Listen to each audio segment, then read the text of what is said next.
Muy pero muy buenas noches. Estamos viviendo tiempos calientes, tiempos inquietantes, de grandes novedades desde el punto de vista político, económico, todo está en movimiento y por eso crece el interés del ciudadano común que está detrás de las cámaras respecto de lo que puedan pasar en los programas políticos. Esa es la ventaja comparativa que tenemos los programas de cable, que podemos preguntar, que podemos escuchar con atención, darle tiempo para que la persona conteste, fijar nuestra posición, repreguntar en algunos casos. Mire, hay una persona, una dirigente nacional, la titular del GEN, que es Margarita Stolbizer. Buenas noches, gracias por estar aquí, Margarita. Que ha sido la disparadora, junto con el programa de Jorge Lanata en Canal 13, la disparadora de una suerte de efecto dominó que uno no sabe dónde va a terminar respecto de las investigaciones que empiezan por Lázaro Báez, pero continúan por Cristina Fernández de Kirchner y su hijo Máximo. Así que vale la pena estar atento a las cosas que va a contar aquí Margarita Stolbizer de las últimas novedades. Está con nosotros Hugo Quintana. Buenas noches y gracias por estar aquí. Él es el secretario general de los empleados de los organismos de control. El control en la Argentina.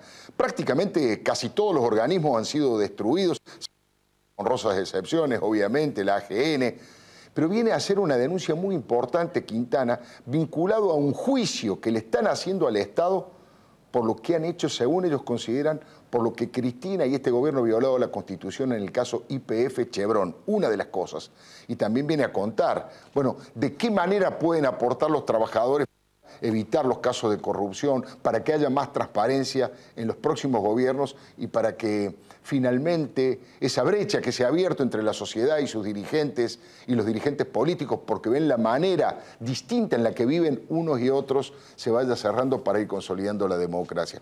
Por supuesto están hoy José Antonio Díaz. José Antonio Díaz y su columna económica, que es tan valiosa, va a hablar ni más ni menos que de deuda y corrupción. Tal vez los dos grandes problemas que tiene el gobierno de Cristina Fernández de Kirchner y que hacia el futuro los argentinos tendremos que ir resolviendo. Y Carlos González Prieto, buenas noches Carlos, que es nuestro columnista de agropolítica, tiene dos cosas que valen la pena también, dos primicias.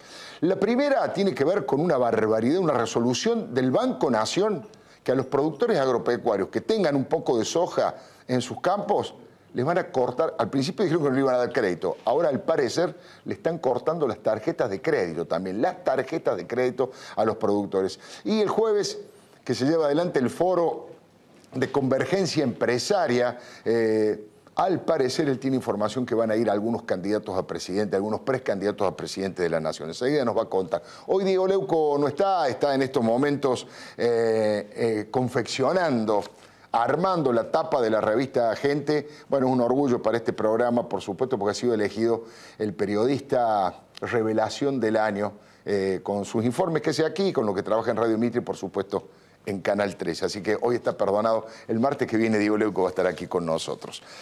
Para el último bloque viene la vicejefa de gobierno de la ciudad, María Eugenia Vidal. Hay muchas cosas para preguntarle a ella respecto de todo lo que está trabajando en la provincia, de si va a haber acuerdo Macri y los radicales, va a haber una interna con Elisa Carrió o no, tantas cosas para hablar con María Eugenia. Pero déjeme que le diga en dónde estoy parado desde el punto de vista editorial, porque me parece que, como le dije al principio, estamos viviendo momentos inquietantes en los cuales hay que estar atento, hablar con claridad, pero ser prudentes también. Por eso le puse a esa columna editorial, Cristina nos trata de tontos, porque la verdad que por momentos uno siente que nos están faltando el respeto. Cuando hablan los funcionarios, a uno le parece que le están tomando el pelo porque hay cosas que son demasiado evidentes.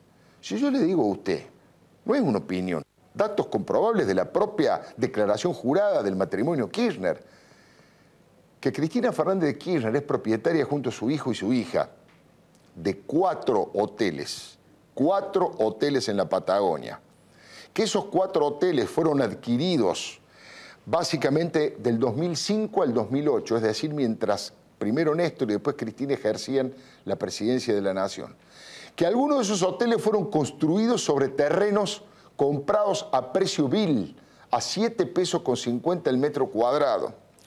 Si uno cree que el verdadero escándalo que esto solo genera no es suficiente, y uno se pregunta quiénes han ocupado durante todo este tiempo esos hoteles.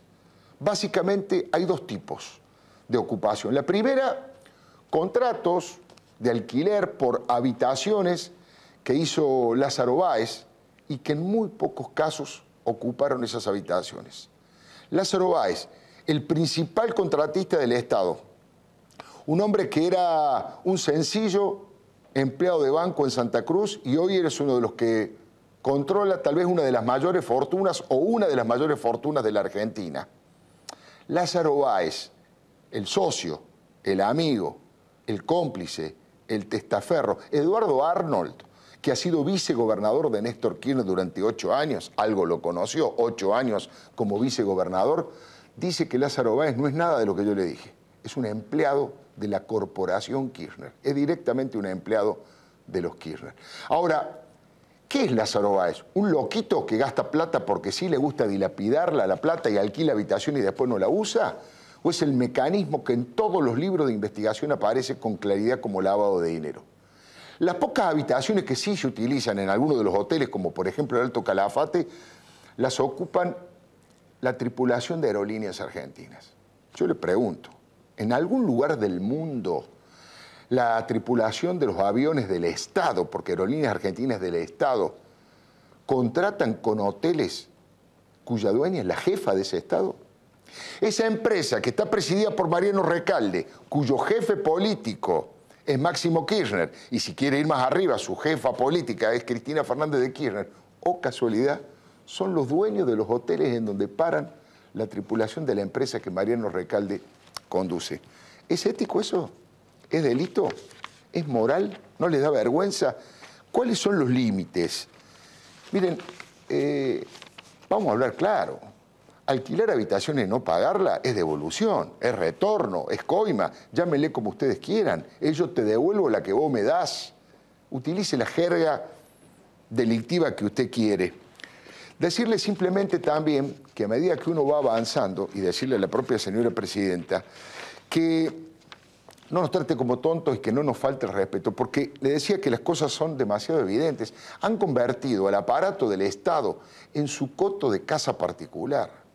Usan los aviones con un nivel de impunidad, con un nivel de, yo diría, no se les cae la cara de vergüenza. Este sábado le llevaron otra vez los diarios a Cristina Fernández de Kirchner. Se cansan de utilizar las cosas del Estado como si fueran propias, como si fueran los dueños de la Casa Rosada cuando son apenas inquilinos, hasta que el pueblo argentino diga lo contrario. Pero utilizan el mismo mecanismo que ya usaron en Santa Cruz cuando fueron el tema de los fondos de Santa Cruz que le dio Domingo Cavallo. ¿Se acuerda? A todos los que denunciaban que no habían mostrado un solo papel, una boleta de depósito que explique en qué banco lo habían depositado, qué interés le daba, qué intereses devengaba. Nunca rindieron cuentas de una verdadera fortuna que eran los fondos de Santa Cruz que recibió de Domingo Cavallo. ¿Qué hicieron? Lo mismo que ahora atacan a los periodistas y a los jueces que quisieron investigar. Destituyeron a varios de ellos, atacaron a varios periodistas hasta que pudieron controlar gran parte del Poder Judicial y gran parte de los medios de comunicación en Santa Cruz. Y ahora repiten el mecanismo.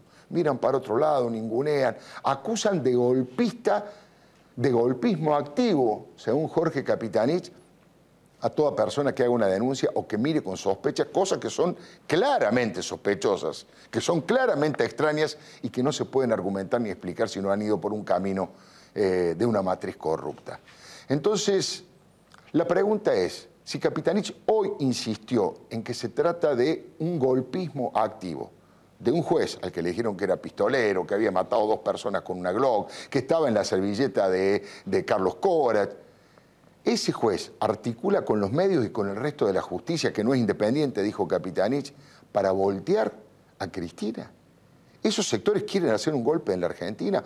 La verdad que si son tan caraduras de decir eso, una mentira que es parte del relato, algo que se cae por su propio peso, no hay nadie en la Argentina, habrá algún fascista, algún grupúsculo nefasto que le interesa derrocar a una presidenta, pero la inmensa mayoría de los periodistas, de los jueces, de los políticos y de los ciudadanos quieren que Cristina Fernández de Kirchner gobierne con toda tranquilidad y termine su mandato y que el pueblo argentino en el 2015 elija otro. Así que tanto hablan de golpismo que a veces uno se pregunta con todo derecho, ¿no será autogolpismo activo?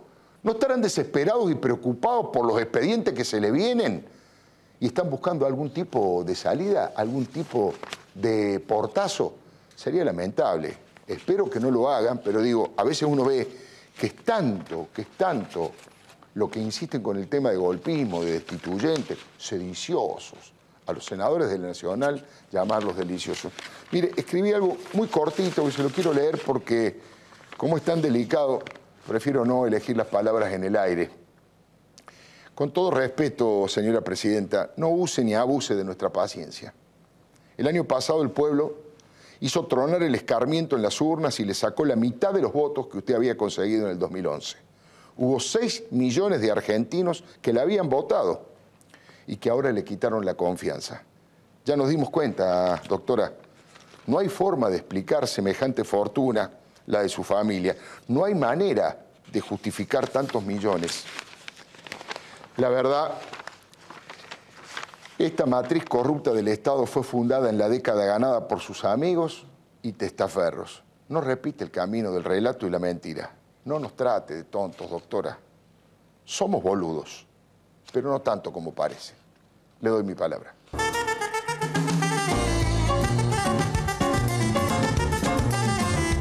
Bueno, lo prometido, la posibilidad de dialogar con la diputada Margarita Stolbizer. Bueno, Margarita, primero le pido una reflexión en general. Después de todo lo que ha pasado, después de la denuncia que ha hecho ante la justicia, después de los allanamientos, después de los aplausos y las felicitaciones de un sector y supongo que los ataques de otros, hoy los medios oficialistas no la trataban bien. ¿Cuál es la conclusión principal que saca política, no judicial, políticamente un análisis de esto? Bueno, yo siento, la verdad, desde lo personal, casi como habiendo pisado un hormiguero, ¿no? Me da la impresión que hemos tocado en algún punto y esto es lo que genera una reacción que condena al gobierno tanto como lo condenan los hechos que protagonizaron, ¿no? Porque uno ve el estado de nerviosismo en el que han entrado, esta descalificación que vienen haciendo, la repetición en muchos aspectos de lo que nosotros vimos como reacción de Amado Vudú aquel Jueves Santo cuando salió a prender el ventilador contra los jueces y terminó llevándose en el aire al fiscal y al juez que habían decidido investigar y también en aquel momento al procurador. Que era el único, ¿no? auténtico camporista, sí, que era Esteban Ríos. Y además esto me lleva a otra reflexión del momento también sobre lo que nosotros venimos denunciando, que es la manipulación de la justicia, de los fiscales. Nosotros hemos denunciado también la manipulación de los concursos para los fiscales y el peligro que entraña el Código Procesal que se va a aprobar en los próximos días. No por la reforma procesal,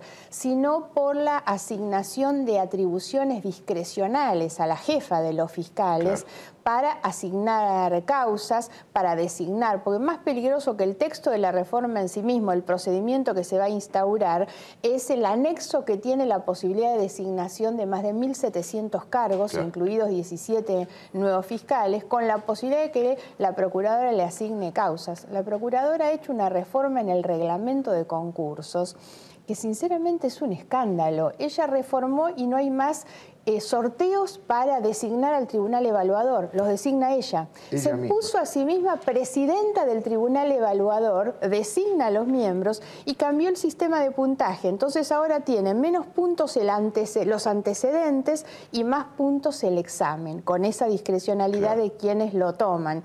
Por eso es que los que ganan los concursos no tienen antecedentes en el Ministerio Público y son todos afines a la cámpora. De los 200 militantes de la cámpora, de la justicia legítima, perdón, que firmaron una solicitada, la mitad están en cargos en la justicia designados por la procuradora, ¿no? Entonces hay que comprender también esto que estamos viendo, estos episodios, la gravedad que todo esto tiene, frente a la necesidad de preservar el funcionamiento independiente de la justicia, claro, con un gobierno que realmente, ellos tienen la idea de que los jueces tienen que ser militantes, ya lo dijeron el año pasado cuando defendían la justicia, y obviamente que todo aquello que se le pone en el camino, el juez ha hecho lo que tenía que hacer, de la misma manera que creo que yo he hecho lo que tenía que hacer, que es ante una evidencia presentar una denuncia por un delito. Claro. Exactamente. Ahora vamos a hablar de nuevo de Lázaro Báez, vamos a hablar de nuevo de Otesur, todo eso, pero a propósito de lo que usted planteaba recién, usted también le ha hecho una denuncia a la doctora Gil Carbo en la justicia. Sí, claro. ¿Eso cómo anda? Bueno, yo presenté el año pasado un pedido de juicio político por una causa judicial que está avanzando y que es promovida incluso por algunos fiscales, que fue por la designación irregular de fiscales ad hoc, que no tenían acuerdo del Senado, y que no por casualidad son los fiscales que terminaron interviniendo en el caso Lázaro Báez. Por eso todo esto está muy vinculado. Recordemos el apartamiento de Campagnoli, el apartamiento de otros fiscales, y terminaron poniendo ahí al fiscal Gonella, que estaba citado hoy a declarar y no se presentó a declarar, según él dice, porque no tenía garantías. Esa es una causa judicial que avanza. En la otra causa judicial, yo estuve la semana pasada declarando testimonial con el juez Rodríguez, y esperamos que esa causa también avance, que esa es por la irregularidad en los concursos, donde un poco yo lo que describo es cómo ha sido todo este procedimiento, donde la manipulación del concurso 102 no es antojadiza, sino que se ha preparado todo este terreno para poner los fiscales que necesitan y que sean funcionales, obviamente, a la impunidad que ellos quieren garantizar, ¿no? Decir que hoy estuve averiguando allí en tribunales qué va a pasar. Bueno, el doctor Bonadío, ante la doble ausencia de Carlos Gonella, del fiscal Carlos Gonella, puede iniciar un pedido de juicio político o buscar su desafuero y hacerlo llevar por la fuerza pública. Es que es muy grave. Lo que nosotros vemos en general es que quienes adhieren, digamos, al proyecto del gobierno están demostrando que las leyes son para otros y no para ellos. Ellos están al margen de la ley. Las leyes que las cumplan los ciudadanos comunes, ellos no. Entonces el fiscal que es citado por un juez a declarar se da el lujo de decir no voy, la verdad. ¿Cuál es después el nivel de compromiso que se puede buscar en sectores sociales más vulnerables, cuando la presidenta no cumple con las leyes en la administración de su sociedad y un fiscal dice no me presento ante la citación de un juez, ¿no? Porque el problema es ese. Yo creo que nosotros necesitamos reconstruir un marco no solamente de reglas, sino de ejemplos sobre todo, porque esto es lo que ordena un país. En cambio, la presidenta lo que buscan es descalificar al que está denunciando, intentar, he leído los Twitter de la presidenta de hoy en la tarde, cuando dice que los otros no cumplen con las leyes, como si eso le habilitara a ella a no cumplirlo, ¿no? Me parece de una gravedad terrible. Y además la utilización del Estado como si fuera su propiedad, en todos los planos lo demuestran permanentemente. Sí, de manera premonitoria, sin conocer el contenido de su editorial, yo le traje, que le voy a dejar, un proyecto de ley que yo presenté en el año 2011 y reproduje en el 2013, que es la creación de lo que se llama el contrato de fideicomiso ciego, como parte de las políticas para la transparencia, justamente porque lo que se busca es sacar de la administración que tienen los funcionarios públicos, porque lo cierto es que nosotros celebramos que una persona que ha tenido éxitos en el manejo de sus negocios privados se dedique a la función pública. Ahora, esto tiene que tener reglas para impedir que el ejercicio de la función pública le haga acceder a una información privilegiada, por supuesto, o incluso incidir en determinadas políticas públicas o leyes. Dentro de los fundamentos en ese momento, insisto, 2011 y 2013 está presentado esto en última oportunidad con el diputado Garrido, y una de las cosas que nosotros poníamos, en la Argentina observamos cómo nuestros máximos dirigentes y funcionarios se enriquecen año tras año, y ello asumiendo que declaran todos sus bienes, y dicho enriquecimiento proviene justamente de los negocios privados y de la inversión de estos durante el ejercicio de sus funciones. Acumulan en sus patrimonios, por ejemplo, acciones de fondos privados, inversión financiera, explotación rentística de inmuebles, todo ello sin ningún tipo de control. Los casos más resonantes, los del matrimonio Kirchner, que hasta en una oportunidad, recordemos, compró esos $2 millones en un día, y eso es lo que ha hecho que incrementaran su patrimonio. Bueno, la verdad es que en otros países la administración particular de los negocios de los funcionarios de más alto nivel queda reservado para que no puedan acceder a esa información y entonces convertir el ejercicio de las funciones en una negociación de ese tipo. ¿Dónde? ¿En Chile, en Estados Unidos? Tengo entendido en esos lugares existe. Ahora, eso tiene que ver, frente a este caso y estos días, a mí me llamó mucho la atención el fin de semana cuando la empresa Otesur emite un comunicado intentando justificar, que obviamente no justifica ni explica, al contrario, reconoce obviamente todas las irregularidades que nosotros habíamos denunciado, por eso el delito está perfectamente comprobado, y lo hacen a través de la cuenta oficial Hotel, de la Casa Rosada, a través de los medios públicos. Bueno, hoy durante el día los medios públicos se han ocupado de defenestrarme a mí por todos lados, pero eso sería lo de menos. La utilización para difundir una comunicación de una empresa privada, de la misma manera que este hecho que usted comentaba recién en el editorial, que la jefa del Estado recibe un pago de una empresa del Estado que utiliza sus hoteles. Eso solo. Ahora, la verdad, yo pretendo que algún fiscal empiece a tomar cuenta de estas cosas, porque ahí hay un delito que es el delito de negociaciones incompatibles con la función pública. Mínimamente está esa cuestión.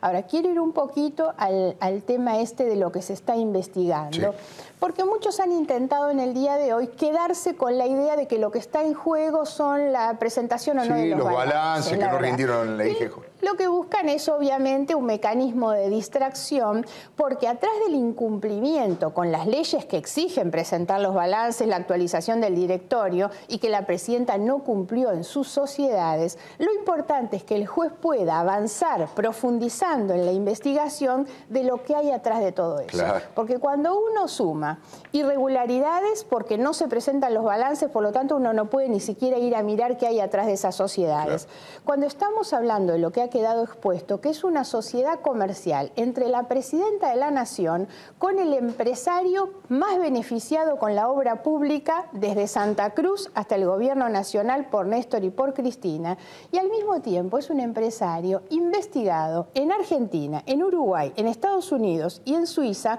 por el delito de lavado de dinero. En Suiza tiene cuentas su familia que están bloqueadas por la justicia suiza. Este señor investigado por lavado de dinero es el socio de nuestra presidenta de la Nación. Increíble. Si a eso le agregamos que la sociedad tiene que ver con hoteles y que los hoteles lujosos y vacíos son los que se utilizan para llevar adelante maniobras de lavado de dinero.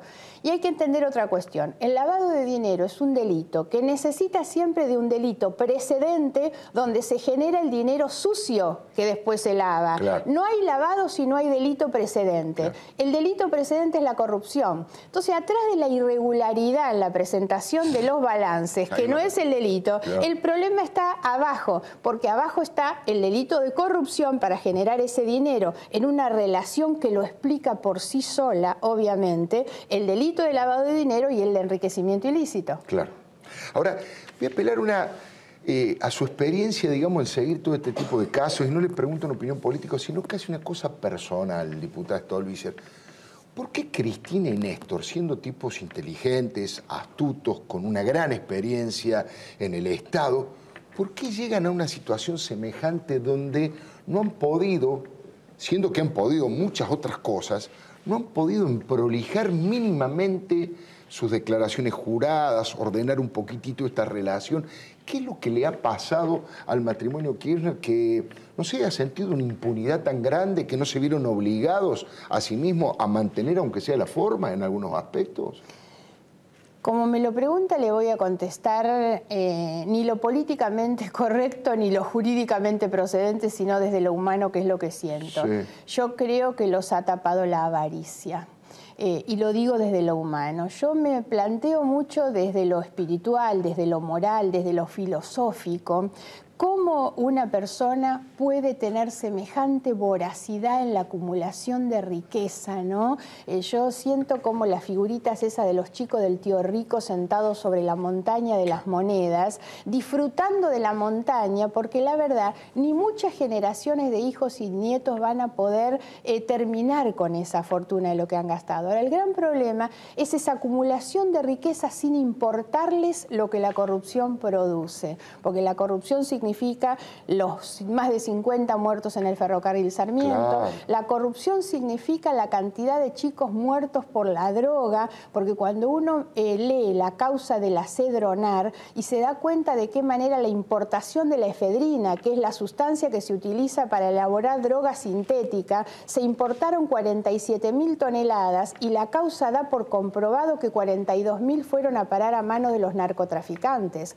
como resultado de una práctica corrupta corrupta de los máximos funcionarios del Estado, porque Granero era una persona de la intimidad de los Kirchner, en realidad. Sí, era el dentista, Claro, recordemos además todas las causas vinculadas con la efedrina, aportantes de la campaña de Cristina Fernández. Entonces, haber acumulado toda esta riqueza sin importar la vida que se nos va. La vida que se nos va implica también los sueños de las personas más pobres que nunca recibieron las viviendas que debían hacer las madres de la Plaza de Mayo con Joclender. Claro. Corrupción también de empresarios con funcionarios públicos. La corrupción nos implica a nosotros una pérdida de credibilidad y de previsibilidad en el contexto mundial, y por eso los inversores van a Chile, a Brasil o a Uruguay, porque la Argentina dejó de ser un país creíble, confiable, porque no tiene reglas. Esos son los resultados de la corrupción.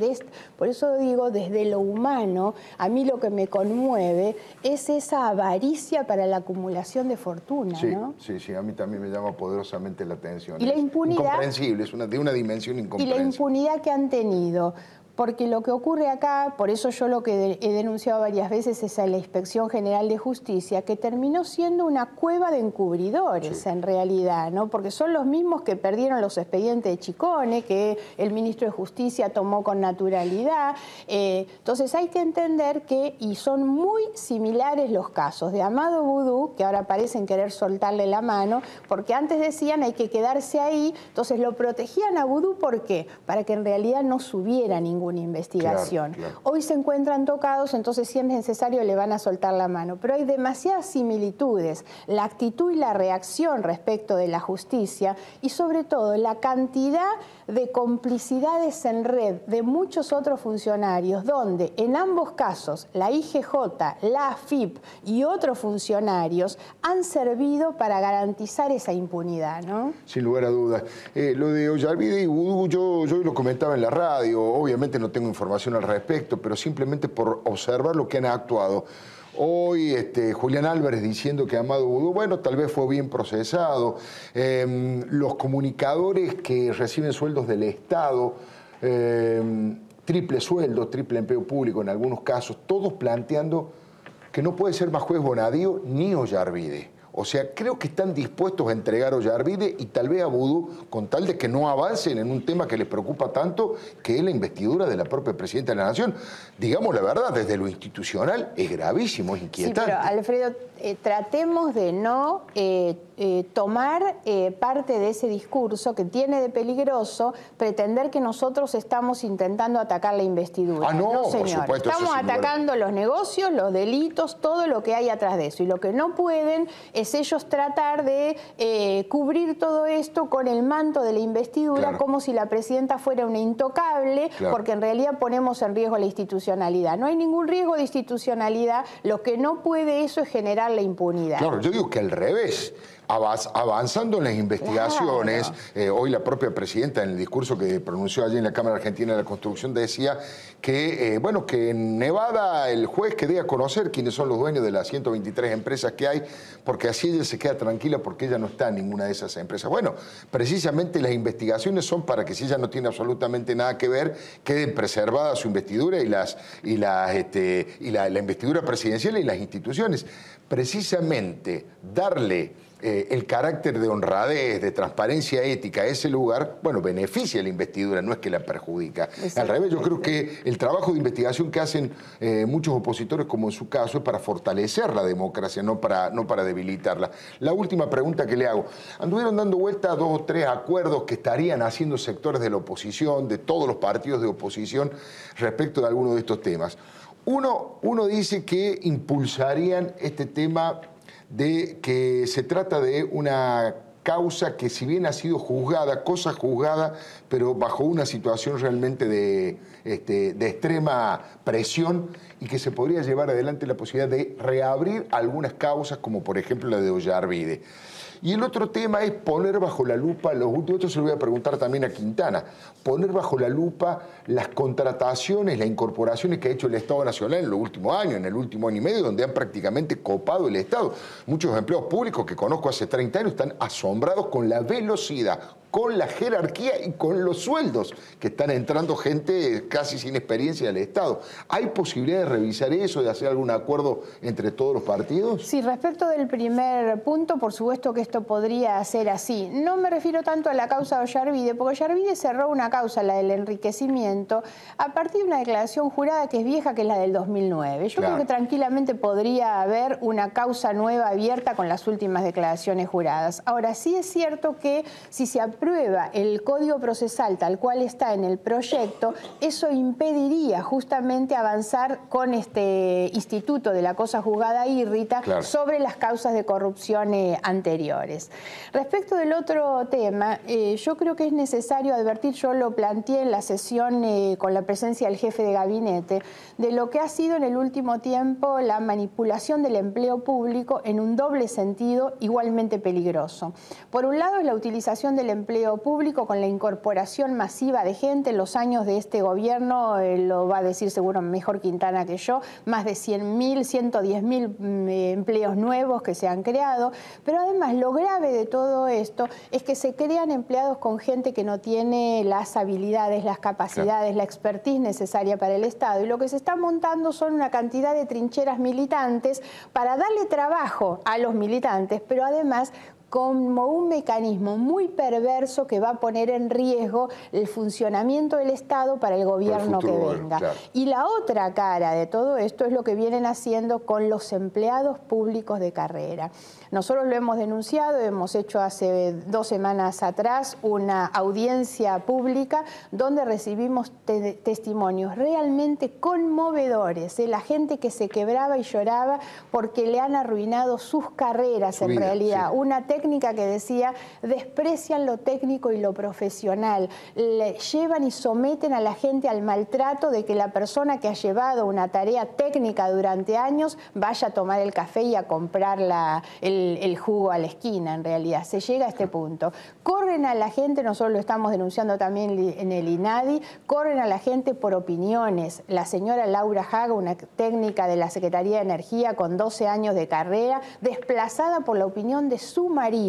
La mayoría de los casos, no todos, la mayoría son mujeres, aprovechando la situación de vulnerabilidad que tienen mujeres de más de 40 años que quedan en la calle. Nosotros escuchamos testimonios de gente quebrada. Ahora, esto tiene que ver no solo con el impacto humano que estas cuestiones tienen, sino con el vaciamiento de las capacidades estatales. Están arruinando el Estado en realidad, y eso es terriblemente grave con vistas a futuro, ¿no? Diputada Stolbizer, ha sido muy amable. Muchas gracias por venir. Muchas gracias. Le pido que no se vaya. Recién hablábamos con la posibilidad de dialogar con Hugo Quintana en un ratito. Es el responsable, el secretario general de los empleados de los organismos de control. Muchos de los temas han desfilado aquí y además viene a hacer una denuncia porque le han iniciado juicio al Estado por el tema YPF Chevron y toda esta malversación que hay respecto de la relación del Estado con los empleados. Yo le prometí, ya está con nosotros María Eugenia Vidal. Buenas noches, gracias por estar aquí, María Eugenia. Obviamente vamos a hablar de todos los temas, de Macri, de Lilita, también de los temas de corrupción del gobierno nacional, cuál es su futuro desde el punto de vista político, es en la provincia de Buenos Aires, va a seguir en la ciudad.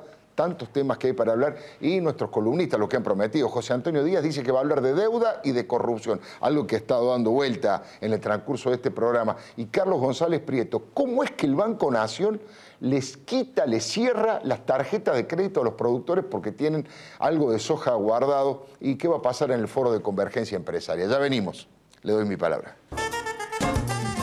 Bueno, lo prometido, la posibilidad de hablar con Hugo Quintana. En este caso, hay varios temas que involucran directamente a los trabajadores, de los cuales él es el secretario general del gremio. Estamos hablando de los que trabajan en los organismos de control. Bueno, antes de ir a algunos de los temas con los cuales los convoqué, porque tenía mucho que ver con este juicio que le han iniciado al Estado, YPF, Chevron y todo eso, los temas que hoy desfilaron por aquí conversando con Margarita Stolbizer, ¿cuál sería la reflexión respecto?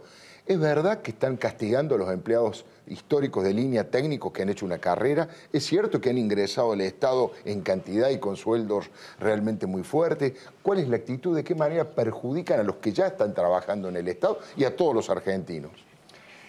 Esta vituperada generación del 90 a los 90 hizo exactamente lo mismo que ahora con diferentes sesgo ideológico. ¿Qué hacía Cavallo? Cavallo, a través de sueldos tercerizados, por los organismos multilaterales, ponía todos los Chicago Boys y le decía, no hablen con la gente de la línea, ustedes resuelvan todo. Una conducción paralela del exactamente, Estado. Y entraban gente, estamos hablando de otros montos, ganando $10.000, que eran los que manejaban el Estado. ¿Qué hicieron? Terminaron preguntándole a la línea cómo se hacían las cosas. Ahora está pasando exactamente lo mismo, quizás con esta costumbre que tenemos argentinos de correr las fronteras, que cada vez valen más cosas. Con Cavallo entraron 30.000 y ahora 100.000. 100.000 ya tiene registro usted. 100.000. Con la diferencia que son militantes, algunos preparados y otros no preparados.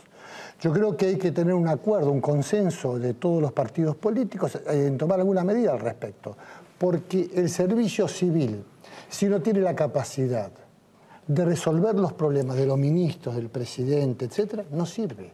Hay que tener un servicio civil que sea capaz de obedecer las órdenes que surgen de la política.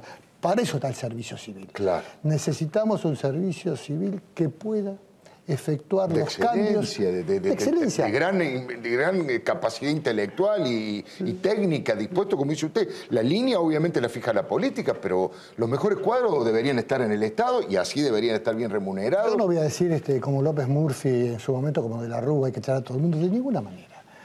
Señores, ustedes en todos los últimos años, bueno, a partir de ahora vamos a hacer un concurso.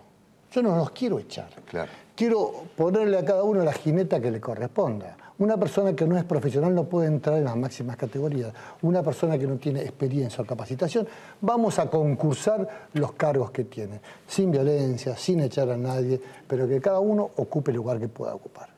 Interesante. Bueno, Quintana, ahora lo llevo a este tema que me parece inquietante.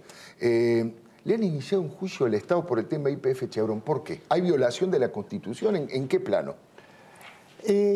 Usted recuerda cuando el gobierno manda el proyecto de NARSA, lo mandó exactamente igual que el proyecto de YPF, con control privado. Eran otras épocas, no digamos que había acuerdos, pero se podía hablar de política. Hablamos con todos los diputados y todos los senadores y terminamos con un dictamen modificando lo que había mandado el Poder Ejecutivo, que primó el control público. Cuando llegó el proyecto de YPF tratamos de hacer lo mismo, pero nos encontramos con una categórica no se toca una coma. De hecho, no se toca una coma. Razón por la cual se viola la Constitución, el artículo 85 de la Constitución Nacional, que dice el que se encarga del control es el Poder Legislativo. Y la Ley de Administración Financiera que dice todo el sector público, la parte económica, es para la Auditoría General de la Nación. Presentamos un juicio, nos acompañaron 18 diputados y senadores de todos los bloques, y el juicio lo vamos a ganar, de forma palmaria, porque la Constitución lo dice, esto es control del Congreso, y se hace a través de los informes de la Auditoría General de la Nación. Cuando firmamos eso en la Cámara de Diputados, un diputado me decía, ¿no te parece vergonzoso que tengamos que recurrir a la justicia? Claro, a otro poder. Yo digo, sí, porque cuando uno va a la justicia es el fracaso de la política. Claro. Cuando uno recurre a la justicia es porque no existe el consenso, ni sentarse 2 personas o 4 personas y decir, bueno, ¿cómo hacemos para arreglar esto? Y lo vamos a hacer a través de un juicio. A través de un juicio. Usted dice que le van a ganar porque evidentemente el Congreso debe controlar todo lo que se ha firmado, YPF y Chevron, y sin embargo en ese contrato habla de control privado y no el control del Estado. Efectivamente. ¿Y quién es el que ejerce el control privado? ¿Quién es el que tiene...? Como si fuese una sociedad anónima, con la IGJ, la Bolsa de Valores, etc. Claro. Y después, una reflexión con el ministro jefe de gabinete. Este señor dijo, no hay cláusulas secretas, hay cláusulas confidenciales. Sí. María Moliner debe ser el mejor diccionario de la lengua española.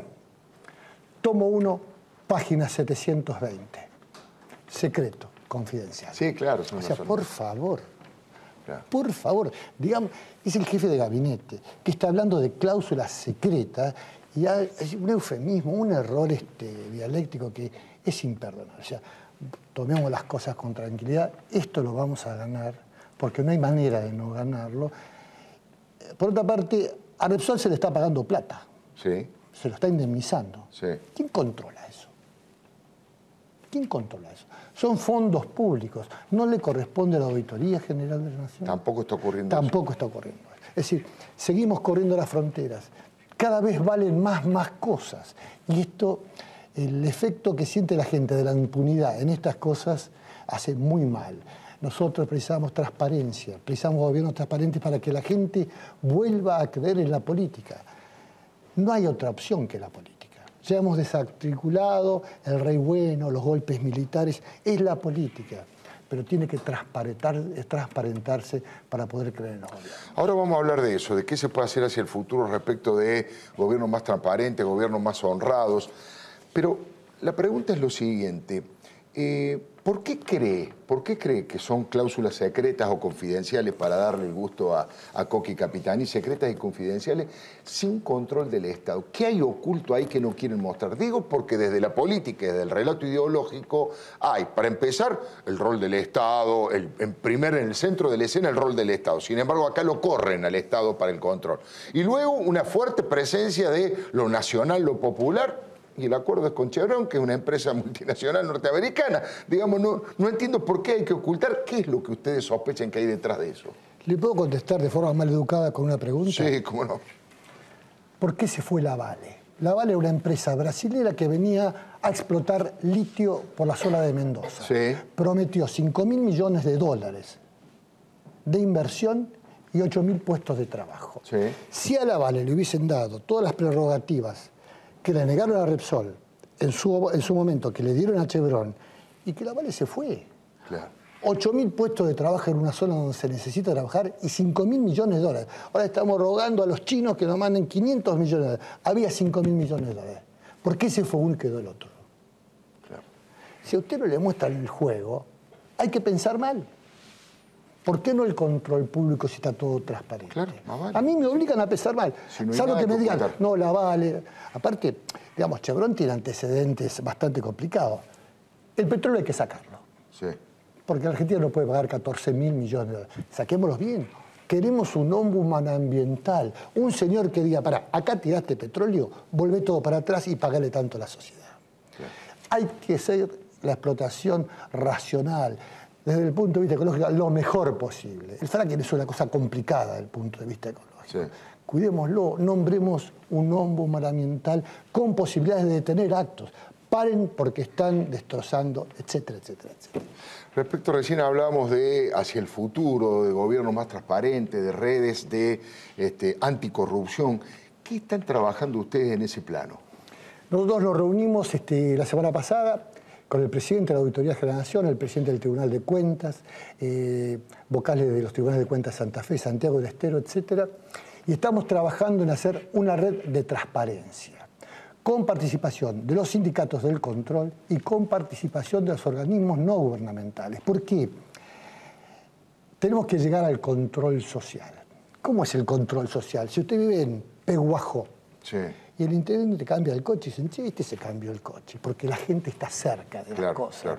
No queremos el control distante de la gente, porque nosotros sabemos a la perfección que hay una relación directa entre la calidad del control y el modo en que vive la gente. Claro. No es una entelequia, no es algo de laboratorio. Nosotros tenemos que lograr que la gente y la política entiendan que el control no es oposición, es la garantía de la gente para que los fondos vayan a donde el Congreso dice. ¿Y eso cómo se instrumentaría? ¿Gremios, ONG? ¿Cómo sería, digamos, esa red de transparencia? Es una red con un comité ejecutivo. Porque bueno, porque los gremios, como usted dice, ven de muy de cerca toda la estructura empresaria y toda la estructura del Estado como para denunciar. Aparte, nuestro cosas gremio raras. es un gremio que representa los intereses profesionales de trabajadores muy capacitados, los más capacitados de la República Argentina. Entonces, si nosotros logramos transparentar y que la red sea nacional, si usted manda un peso a San Juan, ya de acá dicen cómo se gastó. Claro. No dupliquemos el trabajo. Usted es administrador, la Auditoría General de la Nación, la Sindicatura General y la Unidad de Auditoría Interna. Trabajemos en paralelo, trabajemos con los papeles de trabajo del otro. Esto es fácil, solamente falta decisión política. Voluntad política. Quintana, muy amable, muchísimas gracias. No, muchas gracias a usted por invitarme. Interesante, ¿eh? Interesante estas novedades, y había algunas cosas que realmente desconocía y que dan más interés todavía por seguir buscando un poquitito qué está pasando allí en YPF con estos acuerdos secretos, confidenciales, como le guste al Coqui Capitanich. Enseguidita nomás vamos a conversar con María Eugenia Vidal, la vicejefa de gobierno, qué está pasando en el PRO, qué está pasando en el macrismo, cómo es esta posible relación con la doctora Carrió.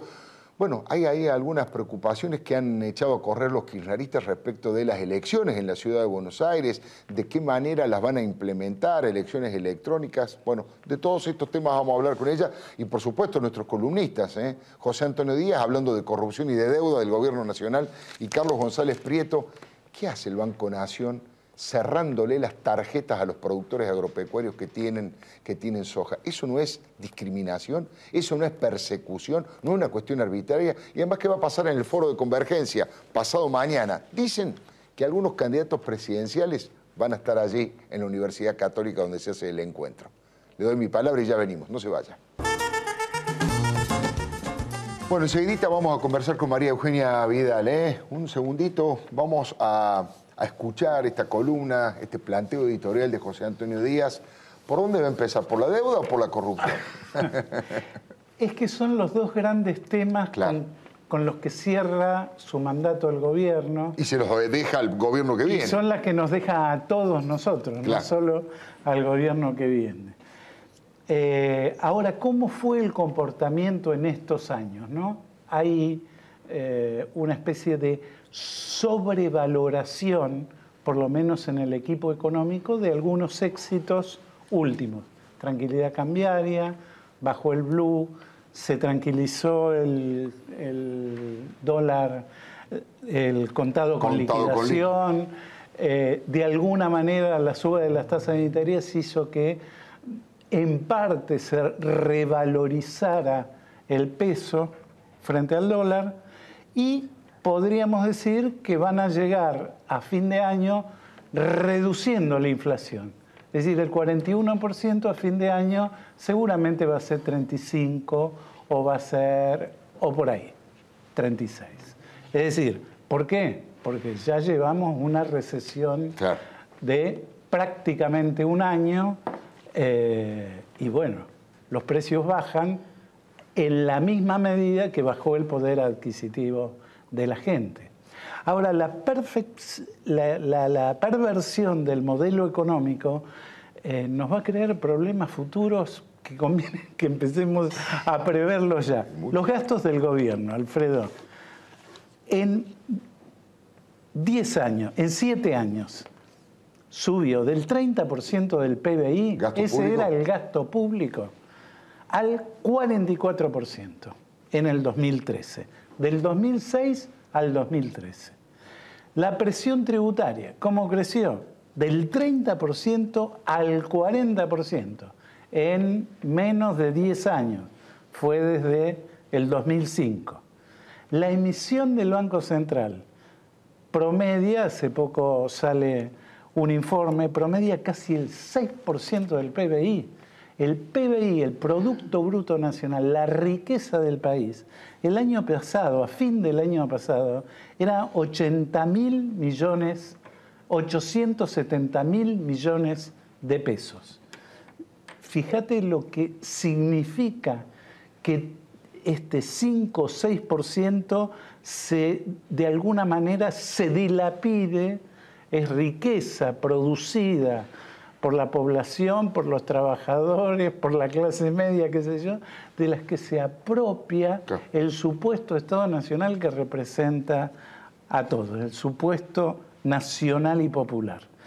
La emisión a fin del 2014, esta es la última novedad del año, sí, van a tener que imprimir 180.000 millones de pesos. Qué locura. Otros dicen que serán 200.000 millones de pesos.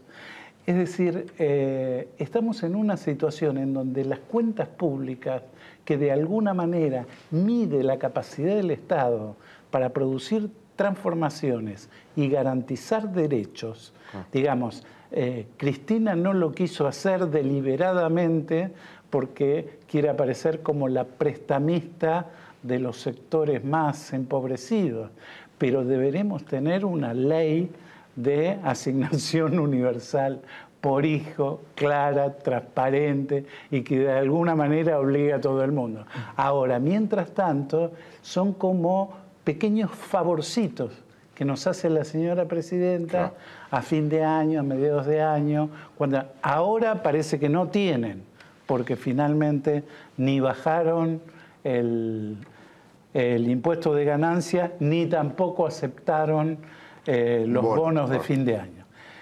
El superávit promedio el año pasado fue de 400 millones de dólares.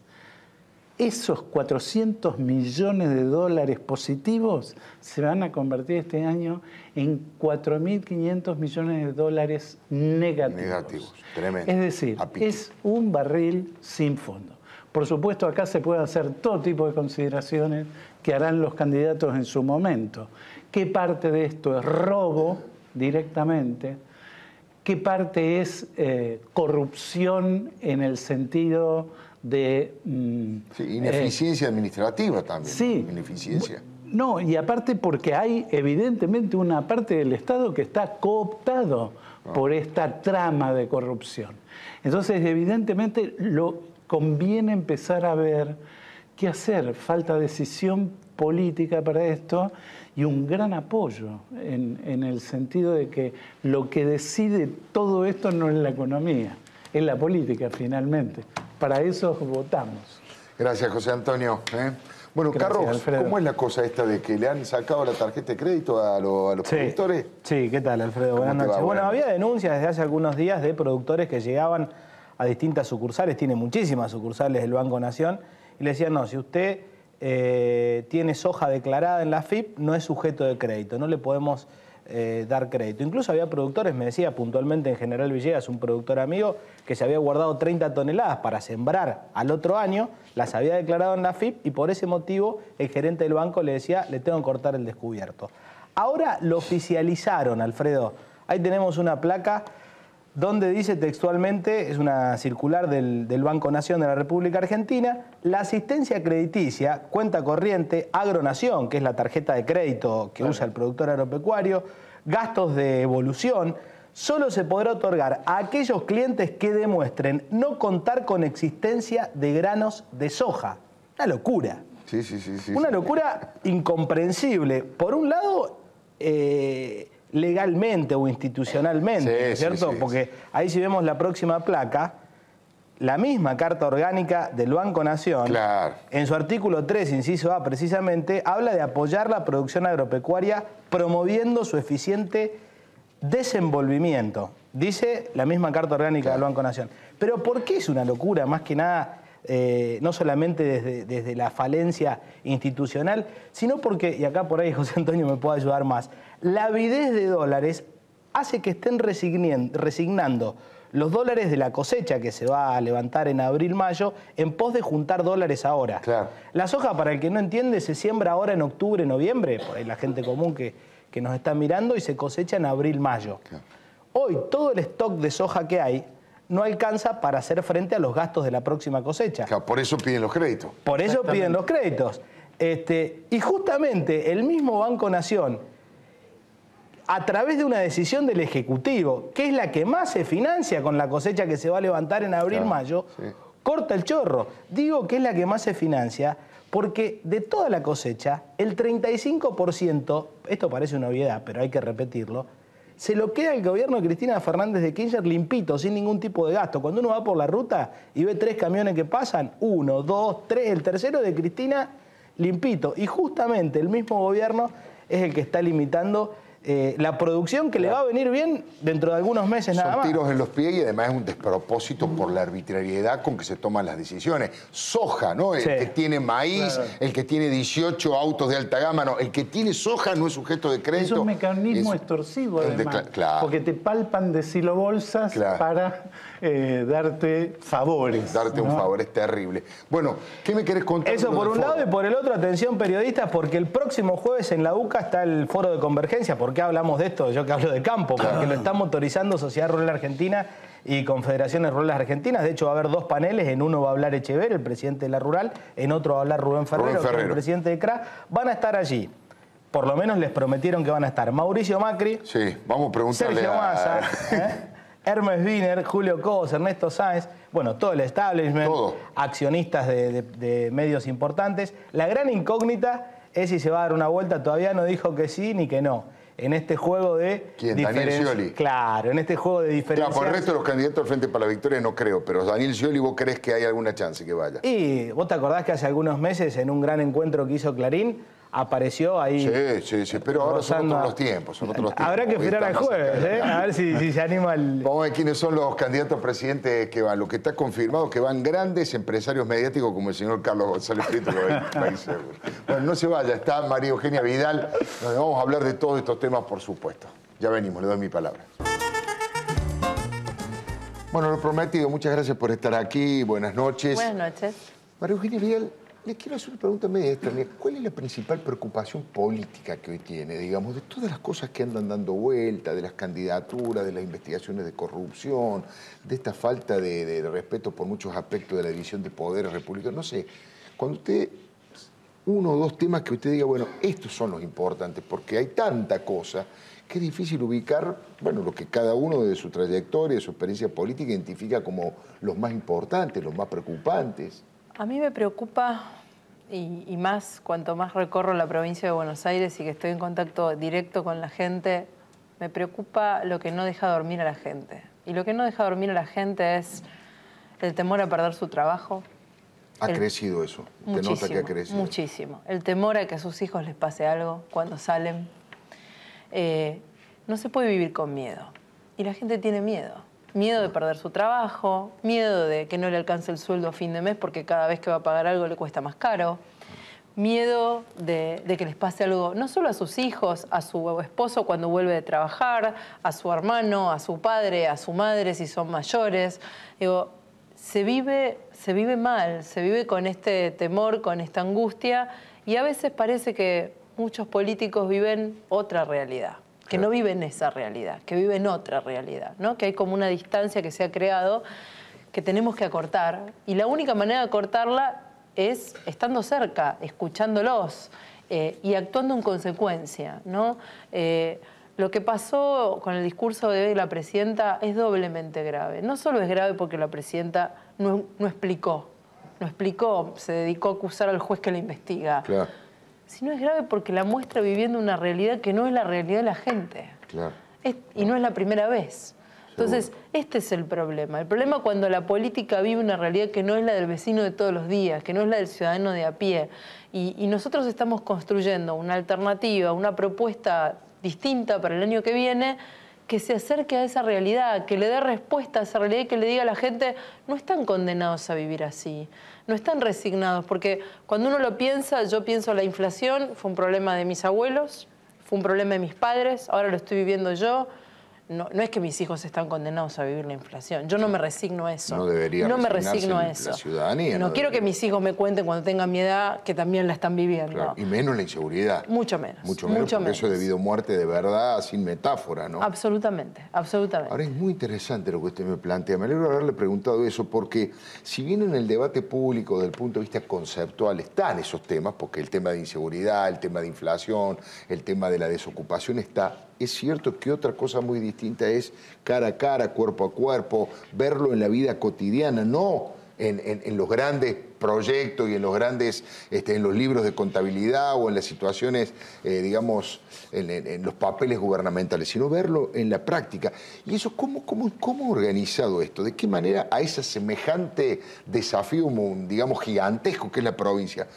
¿Por dónde le entra? ¿Planifica por zonas, por áreas? ¿De qué manera se ha organizado su vida para, conocer semejante gigante? Y que la conozcan a usted, por supuesto. Hasta hace un año yo tenía mi familia y la responsabilidad en la ciudad. Hoy tengo mi familia, la responsabilidad en la ciudad y recorrer la provincia, que lo hago los fines de semana, lo hago a última hora del día.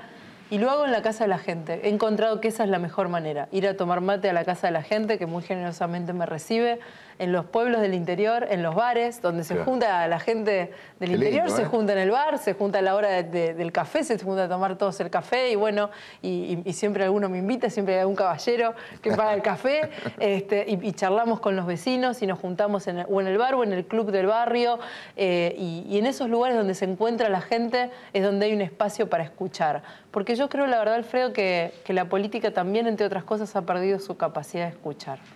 Y hay que volver a recuperar esa capacidad de escuchar, de entender lo que de verdad le pasa a cada vecino, de no vivir encapsulado, de recuperar lo que vive el vecino todos los días, viviendo lo que vive el vecino, ¿no? Yo, el domingo me pasó algo muy lindo, que acompañé a mi hijo, yo tengo un hijo de 7 años, ¿no? Y acompañé a mi hijo a jugar al fútbol. Él empezó a jugar en la liga infantil de fútbol de la provincia de Buenos Aires, que es una liga de fútbol de chicos muy chiquitos. Claro. Muchos chicos juegan en clubes de barrio de la liga de fútbol. Hay muchísimas familias que hacen un programa de esto, que acompañan a sus hijos. Es extraordinario. Y es una manera también de aportar al club del barrial, ¿no? Y vamos recorriendo distintos clubes de barrio, en cada familia lleva su comida. Y bueno, es un programa, es el programa de la familia del domingo. Y yo pensaba, todos estos clubes que se sostienen con el esfuerzo de la gente y que le dan a todos estos chicos la oportunidad del deporte, de transmitir los valores que transmite el deporte, de no estar en la calle, de que ahí se mezclan todos los chicos y no importa de qué barrio son, de dónde vienen, dónde viven, y no importa de qué trabaja el padre, ¿no? Es profundamente democrático. Absolutamente, ahí nos reunimos todos. Yo digo, todo lo que estas familias hacemos por estos clubes, lo que podríamos hacer y lo que estos clubes podrían crecer con un Estado que acompañe, porque la mayoría de las veces la reman solos. A puro pulmón. Lo mismo que el cuartel de bomberos voluntario en todas las ciudades de la provincia de Buenos Aires, hay un cuartel de bomberos voluntario que también la reman solos y que están siempre que el vecino lo necesita. Pero esa es la contracara de lo que no se puede, ¿no? Frente a ese miedo a que pase algo, a ese miedo a perder el empleo, a lo que está mal, también está la gente que la sigue peleando, ¿no? La gente del Club del Barrio, la gente del cuartel de bombero voluntario, el bonaerense, el argentino, el porteño en la ciudad también está, que la sigue peleando a pesar de todo y que sigue apostando a pesar de todo. Estaba pensando, estaba notando esto recurrente que usted ha dicho respecto de los miedos, ¿no? La principal consigna cuando Lula ganó la presidencia en Brasil era la esperanza vence el miedo, ¿no?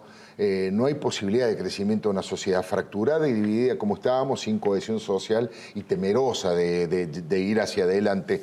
Yo sé que estas cosas no les preocupa a la gente que usted me está contando, a aquellos que van a tomar mate, que conversan con usted en la vida cotidiana, pero sí me interesa saber su opinión como dirigente política. ¿Qué le parece esta posibilidad de acercamiento entre Mauricio Macri o el PRO y algunos dirigentes, no digo ya partidos, pero algunos dirigentes, como el caso de la doctora Carrió, de Ernesto Sanz?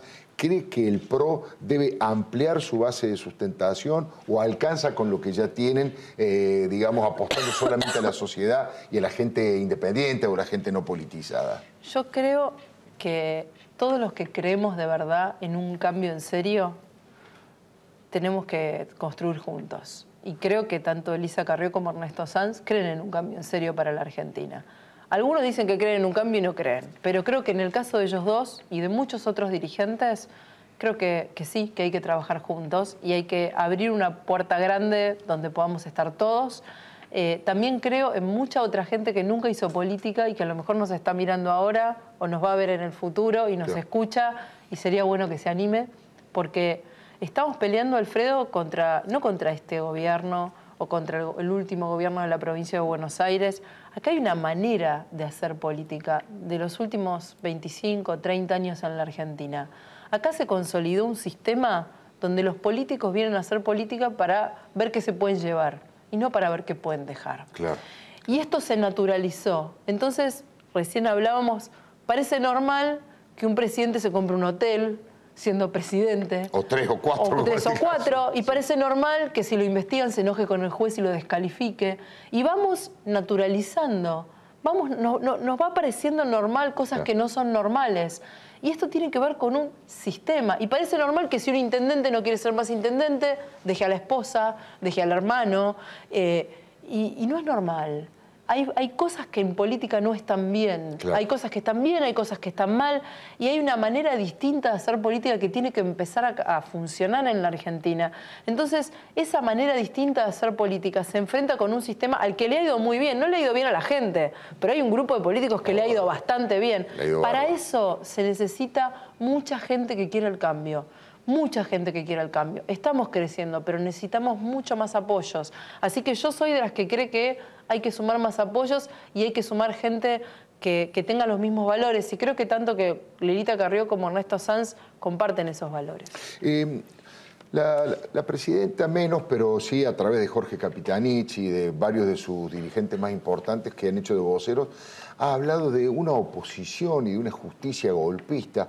Son palabras muy duras, usted es muy joven, pero tal vez no hay insulto más grave desde el punto de vista democrático institucional que acusar de golpista a alguien. Golpista es alguien que no quiere la democracia, que quiere derrocar un gobierno constitucional. Es un insulto realmente feroz y una acusación muy grave.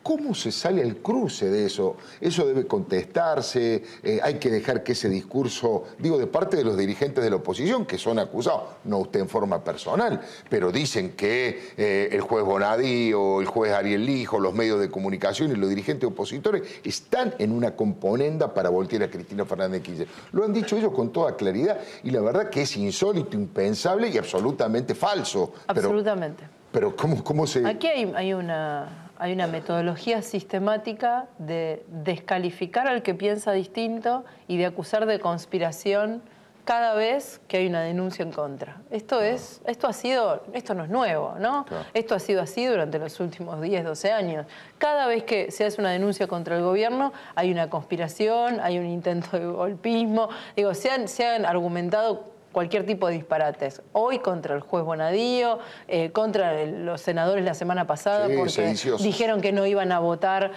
a un nuevo integrante de la Corte durante el transcurso de este gobierno. Digo, disparates mayúsculos se han dicho durante todos estos años. Yo creo que es importante, Alfredo, conservar la tranquilidad, decirle a la gente que nosotros nos vamos a mantener en nuestro lugar democrático que hemos tenido siempre, que le vamos a garantizar la gobernabilidad como corresponde a este gobierno que ha sido elegido democráticamente por la gente hasta el último día esta presidenta, que no nos vamos a callar en nada que estemos en desacuerdo, que vamos a ejercitar nuestro voto en el Congreso como corresponde a través de todos nuestros representantes y públicamente vamos a decir todo lo que tengamos para decir y denunciar todo lo que tengamos para denunciar. Y vamos a respaldar a todos los jueces que actúen con honestidad, que es lo que tenemos que hacer. Eso es lo que tenemos y lo que podemos hacer mientras seamos oposición. Y, mientras tanto, mostrar nuestra alternativa y nuestra propuesta para la gente para que nos vote democráticamente como corresponde en elecciones. Eso no es ni más ni menos que lo que hicimos como fuerza opositora durante los últimos 12 años. Y nos avalan los hechos. No hay ningún acto en estos últimos 12 años, ni del PRO, ni de ninguna otra fuerza opositora que indique que hicimos lo contrario. Todo lo demás, nuevamente, es parte del relato. María Eugenia, supongamos que viene que hay un intercambio estudiantil y viene una persona a vivir a su casa o del extranjero y le dice, ¿Macri es peronista? No, le va a decir usted. ¿Es radical? No.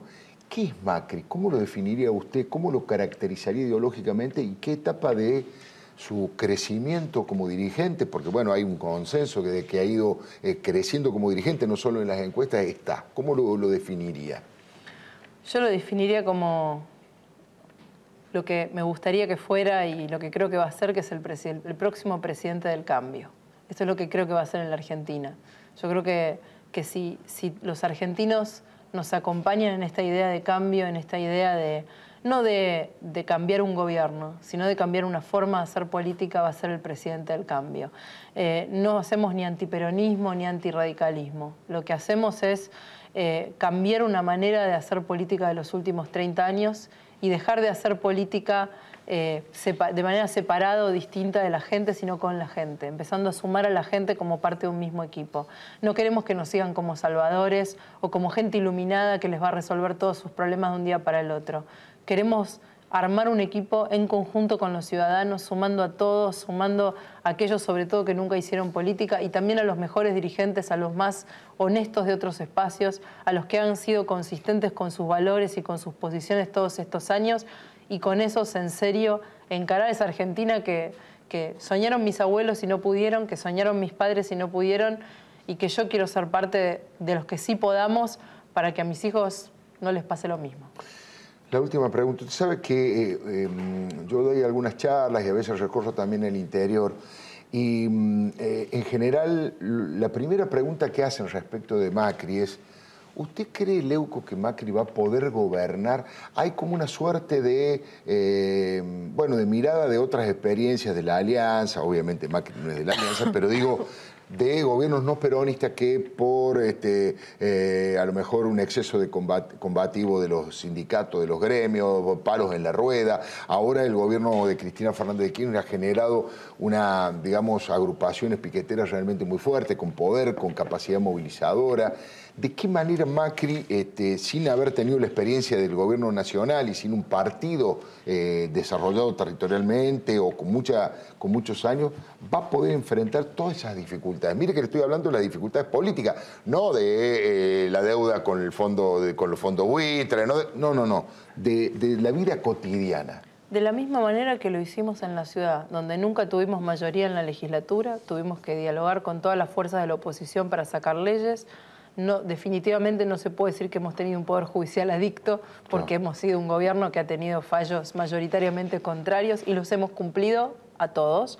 De la misma manera en que gobernamos una ciudad casi 7 años, donde tuvimos no una indiferencia, sino una actitud de oposición sistemática del gobierno nacional, que no solo no colaboró, sino que hizo todo lo posible para que la ciudad no avanzara. Y a pesar de todo eso, logramos transformaciones, logramos que esta ciudad avanzara, logramos mostrar resultados. Entonces, evidentemente se puede. Se puede, no solo se puede sin el peronismo, se puede cuando uno no es mayoría, aprendiendo a dialogar, aprendiendo a generar consensos, porque yo estoy convencido, Alfredo, que gente con valores y gente que quiere cosas buenas para los ciudadanos hay en todos los espacios políticos. Uno también tiene que aprender a dialogar, entender que no siempre tiene la verdad absoluta y que la política se construye con consensos. Muchísimas gracias por haber venido, María Eugenia. Les recomiendo que no se vaya, porque ahora viene el programa Líderes de Cecilia Lucía Puig. Fíjese que allí, entre otros, porque el programa se trata del futuro de la movilidad, el futuro del transporte en las grandes ciudades, entre otros habla alguien del PRO, que es Guillermo Dietrich, el encargado del tránsito de la Ciudad de Buenos Aires, pero también Erika Kenfeld, que lo hace en representación de Foro, o sea, la actividad privada, la actividad pública respecto del tránsito a través de este programa de Cecilia Lucía Puig. No se lo pierda. Y a usted lo espero el próximo martes aquí en el Canal 26. Le doy mi palabra.